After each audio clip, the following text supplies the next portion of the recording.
أعوذ بالله من الشيطان الرجيم. بسم الله الرحمن الرحیم. اما بعد، السلام علیکم و رحمت الله و برکاته.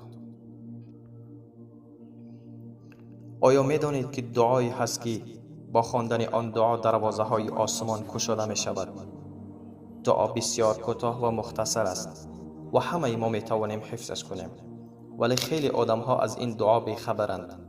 این دعا بسیار کوتاه و مختصر است ولی خیلی فایده کلان دارد. ابتدا به این حدیث پیامبر صلی الله علیه و سلم گوش کنید. ابن عمر رضی الله عنهما روایت میکند که میفرماید در حالی که یک روز با پیامبر صلی الله علیه و سلم نماز میخواندیم پشت سر پیامبر که ناگهان مرد از بین ما گفت: الله اکبر کبیرا والحمد لله کثیرا و سبحان الله بکرة و اصیلا. رسول الله صلی الله علیه و سلم بعد از نماز گفتند: من القائل؟ چی کسی بود که این جمله را گفت؟